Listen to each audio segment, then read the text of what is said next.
How much time do you need to build chemistry on the offensive line? I think we're doing it right now.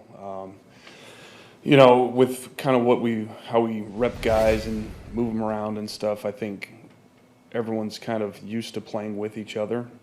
So you always, if you can get your starting five out there and they're your guys, then that's great. But usually throughout an NFL season, you kind of have to move guys around at times. So, yeah, I mean, we still have competition open right now, and I'm okay with that until someone grabs the job.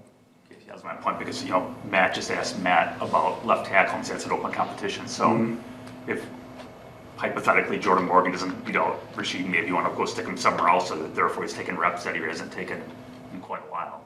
Yeah, no, he takes those reps in practice, walkthroughs and things like that. And obviously last year played guard a lot. So, yeah, once it all kind of gets declared, then that's where we'll go and that's the direction we'll go. But right now it's still pretty open. What have you thought of what Jordan's given you at left tackle the last week or so? I liked it, yeah. He's done a really good job. And that was the big thing, is just see how he goes out there and plays. He played against a really good DM yesterday and did a good job in Laitu. So, yeah, it was encouraging to see him out there, and, yeah, it was good to see. Walker's missed some time recently with an injury, and then early on in camp when Elton wasn't here, Morgan was more inside. Has that made it more challenging to evaluate that competition? Yeah, it definitely, when guys aren't out there playing, you can't get an evaluation, obviously. So we got to get Rashid out there, and we got to get him playing, and, then we'll be able to see what we have.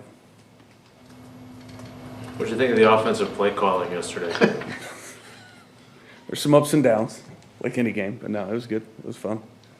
In all seriousness, how valuable, Matt's not going to give that up, but for you, how valuable is that to be able to do that every summer? Oh, yeah, it's awesome. It's awesome. I enjoy it, and, it's just a cool thing, to be able to do, and I appreciate when he lets me do that for sure. I was going to ask you about that too. So obviously you want the offense to be successful, but are you also trying to give guys opportunities that maybe you wouldn't give them in a quote-unquote real game, but you want to go see? Yeah, I mean, that's the biggest thing, and kind of the most frustrating thing when you're calling a game, and like in the first half when we had 8 or 9 penalties, your offense doesn't have a chance to get going, so it's harder to get these guys reps. You want to be able to see, how a quarterback responds on third down or how a running back can run the ball, but if you're always behind the sticks, it makes it very hard to evaluate people, which was better in the second half, obviously.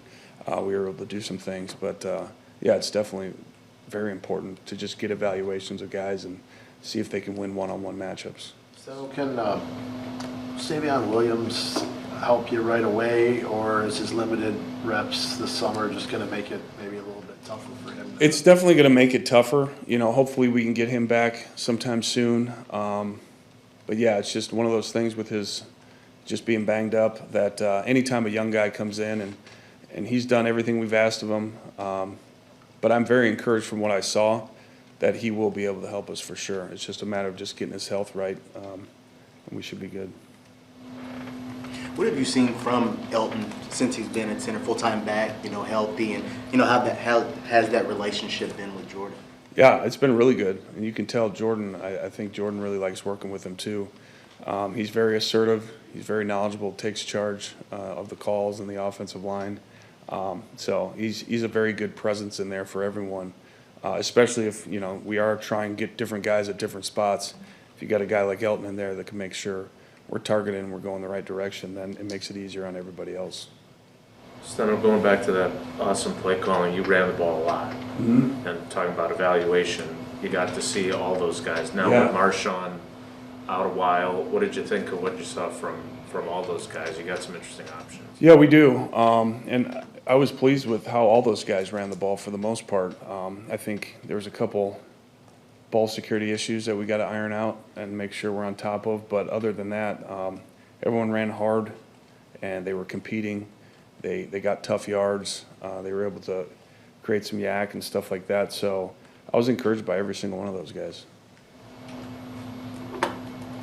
What about in terms of the young wide receivers? I mean, you played without all 6 of your top wide receivers. What did you think of what you got from Johnson and Hicks had a bunch of catches that didn't even count. I know. I felt bad. And him and Ben Sims, with that nice touchdown catch he had. But yeah, it's just all those guys. The good thing about it is they're all competing and they're all showing us what they're about. And, anytime you're out there in a game scenario and you make plays, that stands out for sure. So it's been good to see. And those guys are doing the dirty work too. They're run blocking, but they're also making plays in the pass game. So it's going to be interesting to see how it all unfolds.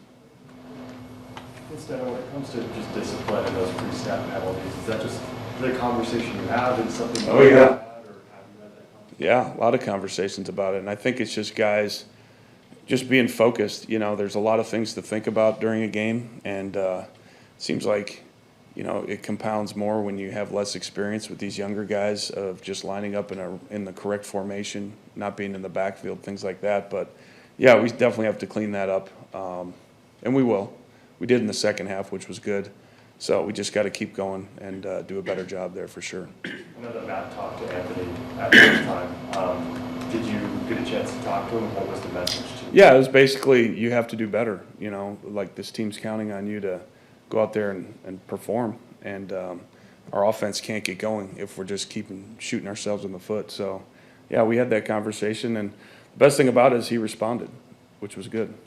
As a former tackle, do you primarily blame the guards for where they line up? Sometimes, yeah. It all depends. But we had some issues with both the tackles and the guards, just making sure we're all lined in the correct spot. So hopefully we'll get that figured out. You guys have had Clifford now. He was the primary backup in 23, then obviously spent most of the year on the practice squad last year. And he gave Elgersma a ton of work yesterday. What do you need to see from Shawn? What does he need to do to to prove to you guys that he is where he needs to be? Yeah, it's a combination of wanting to see more of what Taylor can do too. That's the kind of, I think, the mindset of yesterday. It was just, hey, let's get him out there and just see what he's about. We've seen Shawn a lot, but it's also, all right, let's see what Taylor does with the bulk of the backup reps. But the thing with both those guys, they went out there and competed. They both had touchdown drives. So it's going to be interesting.